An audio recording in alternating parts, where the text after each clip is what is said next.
Dans le dernier épisode, nous voyions la liste des tutoriels. Aujourd'hui, nous découvrons le logiciel de 3D. Allez, salut à tous, c'est CNDox et aujourd'hui on se retrouve pour le premier tutoriel de la saison 1 de l'animation 3D sur Minecraft dans Cinema 4D. Alors aujourd'hui, on commence par un petit épisode de présentation du logiciel de 3D qu'on va utiliser qui est Cinema 4D. Alors je conseille à tous ceux qui ont déjà un minimum touché à Cinema 4D, qui ont fait des petites intros, des petites choses, qui ont déjà regardé quelques tutoriels, de ne pas regarder cette vidéo et de passer directement à l'épisode 2, puisque aujourd'hui on va juste voir les bases, donc tout ça, on va voir un petit peu le logiciel en lui-même, donc on va pas parler de Minecraft. Et voilà, alors tout d'abord on est sur Cinema 4D Studio R12, je crois, oui R12. Donc tout ce que je veux dire normalement marchera avec la version R11 et R13, et certainement avec celle R14 qui va bientôt sortir d'ailleurs. Donc tout ce que je vais dire marchera avec ces versions là, mais peut-être que les menus seront différents, donc là il faudra chercher un peu, mais normalement ça sera pas beaucoup, enfin ça sera pas loin on va dire dans les menus. Ensuite qu'est-ce que je voulais dire, si vous voulez pas utiliser Cinema 4D, que vous préférez utiliser Blender, qui est un logiciel libre, contrairement à Cinema 4D, je vous conseille de regarder les tutos de ChrisFly81 qui a fait 3 très bons tutos sur Blender, donc je vous conseille d'aller les voir si vous voulez pas utiliser Cinema 4D.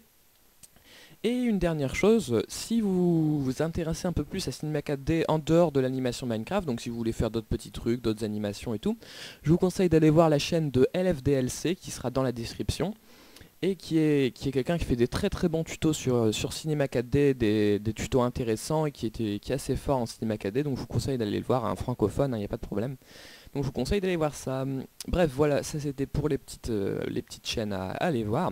Et aujourd'hui, donc, on commence par voir ce logiciel. Donc ici, on arrive, je viens de lancer Cinema 4D. Ici, vous voyez qu'on a la vue en perspective. Alors c'est la vue où on va avoir nos objets en 3D. Pour se déplacer dans cette vue, ici, on a trois petits outils. Ici, il y a un quatrième que je vous montrerai tout à l'heure. On a la première, c'est une sorte de croix qui permet de nous déplacer latéralement. Ensuite, le deuxième, quand vous le sélectionnez et que vous allez de gauche à droite, ça va zoomer. Donc là, je vais ma souris de gauche à droite. Vous pouvez également zoomer avec la molette, il n'y a pas de problème. Ensuite, on a ce sorte de rond qui va nous permettre de tourner, de tourner dans la vue. Voilà, donc ça c'est les outils de déplacement de la vue. Et on peut aussi passer pour des choses plus précises, parce que là, vous voyez que si on essaye de dessiner quelque chose, par exemple, sur la vue 3D, ça va être assez difficile. Donc pour être plus précis, ce qu'on va faire, c'est que quand on clique ici, vous voyez qu'on a 3 vues. On a la vue de haut, la vue avant et la vue à droite. Donc soit vous cliquez sur les petites fenêtres là pour aller dans les vues, vous voyez comme ça. Donc on l'utilisera plus tard dans le tutoriel. Ou soit vous cliquez avec la molette pour ceux qui ont une souris. Donc là je clique avec la molette dans les fenêtres et vous voyez que je peux facilement switcher d'une fenêtre à l'autre. Voilà, donc ça c'était pour la vue. Ensuite, qu'est-ce qu'on va pouvoir faire? On va voir cette barre là. Alors tout d'abord ici on a la création des objets. Donc ce qu'on va faire c'est qu'on va créer un cube et une sphère. Alors on va créer un cube. Donc pour créer un cube on va rester appuyé ici. Et vous voyez qu'ici on a tous les différentes choses qu'on peut créer. Donc les cubes, les sphères, les cônes, les cylindres. Donc on va rester appuyé sur le petit truc et on va cliquer sur cube. Voilà. Ensuite on va faire de même avec une sphère. Voilà. Et donc là on a la sphère et le cube qui sont créés. On le voit dans le gestionnaire d'objets. Ici c'est le gestionnaire d'objets, on aura tous nos objets qu'on va pouvoir réorganiser par la suite. Et voilà. Notre cube et notre sphère, vous voyez elles sont l'un dans l'autre, donc ce qu'il va falloir faire c'est les déplacer. Et là on va utiliser ces outils qui sont là. Alors on a l'outil de sélection qu'on servira plus tard. Ici l'outil de déplacement qui va servir à déplacer les objets, vous voyez en prenant les flèches. Voilà, quand on prend les flèches on les déplace sur les différents axes. Ensuite il y a cet outil qui va servir à redimensionner. Donc vous voyez, hop, on redimensionne, plus grand, plus petit. Et ici cet outil qui va servir à tourner les objets tout simplement. Alors quand on utilise ces outils, pour être plus précis, parce que là vous voyez qu'on a des chiffres bizarres comme 1,3 ou 39,5, enfin bref, pour être plus précis on va rester appuyé sur Shift et vous voyez que ça va être incrémenté de 5, donc ça veut dire qu'on va bouger de 5 en 5, donc 45, 50, 55, etc. Voilà. Donc ça c'est fait. Ici aussi parce que là vous voyez que cette vue ça va être la vue de travail, mais ça va pas être la vue qu'on va être définitivement. Donc quand on va enregistrer plus tard le projet en vidéo, on va avoir une autre vue, et pour la voir il faut cliquer ici. Donc là ça nous fait le rendu de la vue. Voilà. Donc quand on bouge après ça change. Mais vous voyez ça c'est ce qu'on aura à la fin. Ensuite, donc on a vu tout ça, qu'est-ce qu'on va pouvoir faire? On va mettre une texture. Alors pour mettre une texture, donc les textures, pour ceux qui ne savent pas ce que c'est les couleurs, les images qu'on va appliquer pour faire qu'on voit quelque chose d'autre que le gris. Là vous voyez, elles sont par défaut gris. Alors on va double-cliquer ici dans matériaux, on double-clique, on va créer une texture, on va même en créer deux, donc on double-clique deux fois. Ensuite on va double-cliquer sur un des matériaux et on va créer une texture. Alors pour les textures, donc je vous explique pas comment on fait, donc là il y a les panels, les différents panels, mais on verra ça dans le troisième tutoriel sur les textures, voilà. Et pour l'appliquer, on la prend et on la glisse soit sur l'objet, soit dans le gestionnaire d'objet.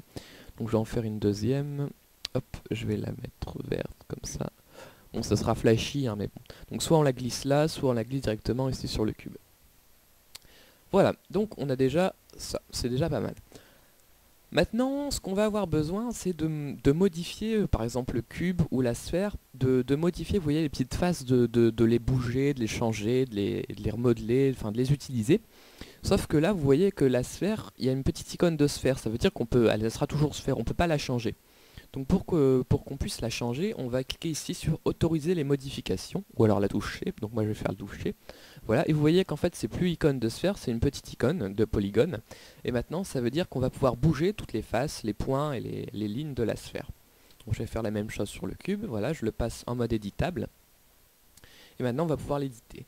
Alors ce qu'on va faire, c'est que sur la sphère, on va pouvoir sélectionner différentes choses. Donc on va passer en mode point, ici vous voyez tous les petits points, hop. Et on va prendre notre outil de sélection que je vous ai parlé tout à l'heure. Donc quand on reste cliqué, on va sélectionner des points. Voilà, on a sélectionné des points. Et donc maintenant on peut déplacer les points. Vous voyez que notre sphère est déformée. On peut faire la même chose avec ici le mode arrête, qui va nous permettre de déformer les arêtes. Voilà. Et ici avec le mode face, qui va nous permettre de déformer les faces. Voilà, hop, on prend la face, on la bouge et tout ça. Et voilà, donc ça c'est tout. Une dernière petite chose qui peut être intéressante, donc quand vous avez fini de, par exemple, changer les faces, pour resélectionner toute la sphère, on passe en mode objet, qui est ici. Donc on passe en mode objet, là on a à nouveau toute la sphère. Qu'est-ce qui peut être intéressant? Oui, c'est ce que j'allais dire. Ici, vous voyez que la sphère, elle a un centre. Donc quand on tourne, par exemple, quand on tourne la sphère, elle va tourner autour du centre qui est là. Mais maintenant, si on veut bouger ce centre, on va passer ici en mode axe et on va pouvoir bouger le centre. Vous voyez là on va le descendre le centre tout en bas.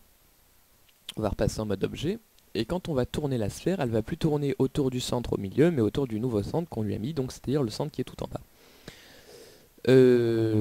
Grosso modo c'est tout ce qu'il y a à connaître sur les bases de Cinema 4D pour pouvoir entamer le tutoriel suivant. Une autre petite chose que je vais vous montrer, je vais supprimer ce cube là. Voilà. Quand vous avez une primitive, donc un cube normal ou une sphère, enfin voilà, quelque chose qui n'est pas éditable. Ici vous avez en fait les attributs, donc les attributs ça fait tous les paramètres qu'on va pouvoir régler, donc par exemple sur ce cube on va pouvoir régler les différentes tailles, les différents segments, on va pouvoir mettre plus de segments, voilà, le lissage, les coordonnées, enfin bref là c'est tous les paramètres qu'on va utiliser. Et puis grosso modo c'est tout pour Cinema 4D, les bases, voilà, donc ça c'est les bases, hein. Après on aura plein d'autres onglets qu'on va utiliser mais que je vous montrerai au fur et à mesure et qui sont pas intéressants à connaître tout de suite. Et puis bah écoutez, voilà c'est tout pour ça. Et puis ben on se retrouve pour l'épisode 2 qui va consister à commencer à modéliser le personnage. Voilà. Allez, salut à tous!